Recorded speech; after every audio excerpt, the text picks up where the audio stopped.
Muitos de vocês nem eram nascidos quando isso aqui aconteceu, mas eu tenho certeza que pelo menos algumas pessoas aí que estão assistindo se lembram desse macaquinho roxo aparecendo aí na época dos anos 2000. Hoje ele é muito popular por memes aí na internet e ele se chama Bonzi Buddy, esse serzinho amigável que veio aí pra competir com os assistentes virtuais da Microsoft que tinham acabado de surgir na época, como por exemplo o Clip, que é talvez o mais famoso. O que talvez você não saiba é que o Bonzi Buddy, apesar de ter começado como um assistente virtual todo fofinho ali, simplesmente se tornou um dos vírus mais peculiares de todos os tempos e causou simplesmente $1 bilhão em danos. No vídeo de hoje eu vou contar como que isso aconteceu, então se você curte esse tipo de vídeo, deixa o like aí embaixo pra poder me ajudar, se inscreva se você for novo por aqui e antes da gente começar, vamos a uma palavrinha do nosso patrocinador. Povo, o vídeo de hoje é patrocinado pela Blaze. A Blaze é um lugar onde você tem diversos jogos pra se divertir, como o jogo Crash, o Double, o Slide, mas hoje eu vou mostrar pra vocês o jogo Mines e atenção, é apenas pra maiores de 18 anos. O jogo Mines funciona assim, você vai colocar o seu valor e vai selecionar a quantidade de bombas no jogo. E aí é só você começar a ir escolhendo, e se você acertar os diamantes, a sua aposta vai subindo, porém se acertar as bombas, você perde.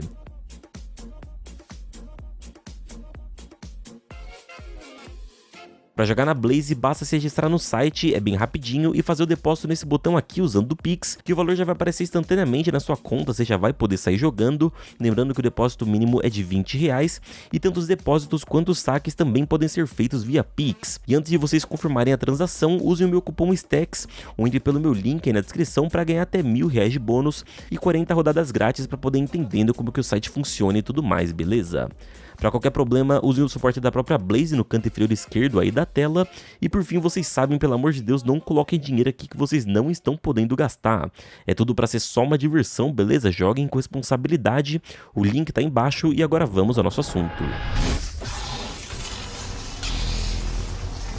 Não tem como falar do Bonzi Buddy sem dar uma passada antes na febre dos assistentes virtuais da Microsoft. No final dos anos 90 e início dos anos 2000, a tecnologia mudava cada vez mais rápido e a maioria dos usuários estava ali tendo seu primeiro contato com computadores. Por causa disso, a Microsoft, que na época era a grande líder em venda de computadores domésticos, decidiu lançar os assistentes virtuais, que no início era como se fosse uma espécie de guia ali para você aprender a usar os aplicativos do Microsoft Office, como o Word, o Excel, PowerPoint e tudo mais. Levanta a mão aí que não sabe fazer uma planilha do Excel até hoje. Os primeiros assistentes surgiram no Windows 98 e o padrão que já vinha pré-configurado de fábrica era o Clip, que com certeza você lembra, e que foi projetado para ser uma espécie de guia interativo. Por exemplo, se você estivesse escrevendo uma carta ali no Word, ele ia aparecer do mais absoluto nada perguntando se você queria alguma ajuda com formatação, explicando como fazia para salvar e por aí vai, te dando ali algumas dicas. Inclusive, por algum motivo, eu achava ele meio sinistro, sei lá, o negócio ficava parado no canto da tela, te olhando sem parar e sendo muito chato. A ideia até que era legal, só que o pobre coitado do Clip rapidamente passou a ser odiado pela maioria dos usuários simplesmente porque ele não calava a boca. Qualquer coisa que você fosse fazer, ele simplesmente aparecia ali no canto se você queria ajuda. E como muita gente não sabia como desativar, ele parecia mais uma espécie de vírus inconveniente do que um assistente virtual de fato. Outro que ganhou notoriedade foi o Merlin, que já era um velhinho mais simpático ali, vestido de mago, que fazia as mesmas coisas que o Clip, só que com uma skin mais bonitinha ali e com um tom mais lúdico e criativo. Daí tinha o Rock, que era um cachorro, o Gene, que era um gênio, e vários outros, mas tanto a Microsoft quanto o público ainda sentiam que faltava algo. Ao invés de facilitar, os assistentes virtuais atrapalhavam bastante o fluxo de trabalho e percebendo isso, dois irmãos chamados Joe Bonzi e Jay Bonzi resolveram entrar na jogada. Eles eram donos da Bonzi Software, que surgiu em 99 com a promessa de facilitar o uso da internet com ferramentas que hoje a gente já conhece, mas que na época eram revolucionárias. A mais importante de todas foi a Voice Mail 4.0, que fazia algo mágico. Ela permitia que por e-mail você enviasse uma mensagem por voz. Incrível, né? A ideia era que ao invés de escrever, você pudesse ali gravar um áudio e ele seria compactado e enviado via e-mail para outra pessoa que poderia ouvir, e se tivesse o mesmo software também poderia responder por áudio. Mas eles estouraram mesmo com a criação do Bonzi Buddy, que seria o primeiro assistente virtual a bater de frente com a Microsoft. Usando uma interface muito similar com a do Clip e dos seus amiguinhos, o Bonzi Buddy era uma versão meio tunada dos assistentes da Microsoft. Inicialmente, o avatar não era um gorila roxo e sim um papagaio, que era literalmente uma cópia do Perry, um dos assistentes pessoais da Microsoft. Durou pouquíssimo tempo até que, não sei se por ameaça de processo ali de plágio ou por bom senso, eles mudaram para um gorila. Ao invés de simplesmente aparecer do nada perguntando se o usuário queria ajuda, o Bonzi Buddy era capaz de mexer na sua agenda, de lembrar de compromissos, ler seus e-mails em voz alta, contar piadas, pesquisar coisas na internet e até cantar.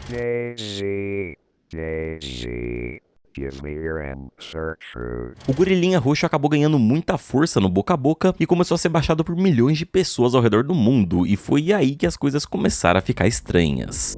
Pro BonziBuddy poder se adaptar ali à sua agenda e às suas tarefas, ele precisava antes te conhecer melhor. Então a primeira coisa que acontecia depois que você baixava o programa era que você precisava responder um questionário dizendo seu nome, seu endereço, gênero, idade e por fim permitindo que ele controlasse o seu computador. Então tudo bem responder tudo isso e dar permissão de controle. Importante lembrar aqui que tem gente que cai nessas até hoje, então imagine nos anos 90. As pessoas então que tinham o programa instalado começaram a perceber que algo estranho estava começando a rolar ali nos computadores delas. Vários pop-ups apareciam na tela com mensagens de erro dizendo que o computador estava vulnerável a vírus, que a internet estava lenta e tudo mais, que a proteção estava baixa, e claro, para todos eles havia um botãozinho que você poderia clicar e adivinha para onde ele ia. Isso mesmo, para a página inicial do Bonzi Software, onde eles ofereciam programas tipo o Internet Boost 99, que prometia aumentar a velocidade ali da sua internet. Hoje a gente sabe que não existe isso de programas que podem simplesmente aumentar a velocidade da sua internet ou melhorar o seu computador, mas de novo estamos falando de 99. E esse bait impossível de acontecer de algum programa melhorar a performance do seu computador aconteceu diversas vezes na história da informática. Quem aí lembra dos anúncios de tipo, não consegue rodar tal jogo? Baixa aqui uma placa de vídeo virtual. Quem lembra e quem caiu nessa? Então o BonziBuddy basicamente se vendia ali como um ajudante divertido, mas na verdade ele coletava todos os seus dados e todas as suas informações e direcionava para um banco de dados para criar anúncios personalizados para você e ficar mostrando eles não só no seu navegador em várias áreas que atrapalhava toda a dimensão ali do que você estava querendo acessar e tudo mais, porém ele também aparecia na sua área de trabalho, ou seja, era extremamente conveniente e deixava o seu computador muito pesado. Eu lembro que na época eu baixei um outro programa que fazia a mesma coisa e meu amigo, meu Windows XP sofreu, hein? Se na internet de hoje as informações privadas de usuários valem muito dinheiro, imagina anos atrás o que uma empresa vendo todo esse cenário de internet crescer absurdamente, imagina o que eles não fariam para montar um banco de dados ali bem recheado, né não? Mas a grande pergunta é, como que o BonziBuddy fazia isso? Primeiramente eles usavam ali um cavalo de Troia por backdoor. O que isso significa? Basicamente você deixou ali um amiguinho Gorilinha Roxo entrar na sua casa e ele, sem que você perceba, foi lá na porta dos fundos e deixou ela destrancada para que outros amiguinhos da selva pudessem entrar quando quisessem. Simplificando, é basicamente isso. E em pouco tempo, sem você perceber, a sua casa ou seu computador vai estar infestado de novos amiguinhos. Ou vírus, chame como quiser. E lembra que eu falei no início do programa que ele gerou 1 bilhão em prejuízo? Pois é, se hoje em dia acontece de vírus se espalharem com muita rapidez por conta de desatenção dos usuários, imagine nos anos 90, quando isso nem era discutido com tanta seriedade. E pra Bonzi Software na época pouco importava se seu computador tava ficando lento, se você não tava mais conseguindo ligar ele, tanto faz, porque o que eles queriam mesmo era que você entrasse no site deles e baixasse os outros produtos, e também que eles ganhassem grana ali te mostrando anúncios infinitamente, até você ou comprar os outros softwares deles pra remover aqueles anúncios, ou você levar o seu PC em algum lugar pra formatar, ou o seu computador realmente travar e não funcionar mais. E os caras eram tão safados que eles mudavam até a página inicial do seu navegador de quem tinha o BonziBuddy instalado. Eles mudavam para a página do Bonzi Software com todas as ofertas ali dos programas deles. Uma outra jogada maldosa do BonziBuddy é que ele é até o limite máximo do que um programa poderia fazer legalmente sem que ele fosse considerado oficialmente um vírus. Isso porque, apesar dele agir de forma silenciosa, para ser considerado um vírus, naquela época o programa precisava ter a habilidade de se replicar dentro do seu sistema, seja criando novos programas ou espalhando várias versões de si mesmo. E apesar do BonziBuddy permitisse que seu computador ficasse vulnerável, ele tecnicamente não se replicava sozinho, porque para baixar os outros programas da Bonzi Software, você precisava ir no site deles e fazer download por conta própria. Tudo que eles faziam era te direcionar para essa decisão da forma mais desonesta possível, e é aquilo, até certo ponto, desonestidade infelizmente não é crime. A Bonzi Software tinha encontrado a brecha perfeita na lei para ganhar dinheiro em cima das pessoas, forçando elas a adquirir outros produtos, ficando ali na linha tênue entre a legalidade. E na época existia pouca compreensão da justiça para realmente fazer algo sério com isso. Hoje em dia é meio difícil um vírus assim se espalhar para vários computadores no nível de criar uma febre tipo do BonziBuddy, mas se acontecesse, meu amigo, a multa seria pesada. E pro usuário mais leigo, ou seu computador ficava ali inutilizável, lento, cheio de anúncios que você, enfim, se você quisesse rodar alguma coisa em tela cheia, ele ficava minimizando toda hora porque um anúncio aparecia e, enfim, ficava impossível de usar o computador. E aí realmente ou você deixava desse jeito, ou você ia lá no site da Bonzi Software e resolvia o problema no próprio site de quem causou ele. E naquela época o usuário médio de internet não costumava formatar o computador em casa. Não é à toa que ter uma assistência técnica naquela época você ganhava muita grana ali só formatando PCs, porém, enfim, não era todo mundo que tinha grana pra poder ficar reinstalando o Windows e basicamente o seu PC morria e o prejuízo era todo seu. E além do mais, durante a instalação você meio que permitia que o BonziBuddy tomasse decisões de instalar alguns programas ali pra tecnicamente te ajudar. O software foi baixado a rodo na época e quem entendia mais de cibersegurança começou a acusar a Bonzi Software de estar violando a privacidade dos usuários através do BonziBuddy, e eles respondiam dizendo que não obrigavam ninguém a nada. Mas isso não mudava o fato de que o BonziBuddy monitorava de forma oculta as atividades dos usuários e usava as informações para fins comerciais. Em 2002, a Bonzi Software recebeu então seu primeiro processo judicial por conta da quebra de privacidade, e nele foi exigido que ela desse $500 para cada usuário que tivesse tido a sua privacidade invadida e $5 para cada vez que eles viram um anúncio sem permissão na tela do computador. Não precisa pensar muito para perceber que esse valor seria capaz de falir uma cacetada de empresas ao redor do mundo, porque se você somar tudo, a multa ficaria mais ou menos ali em $1,6 bilhão.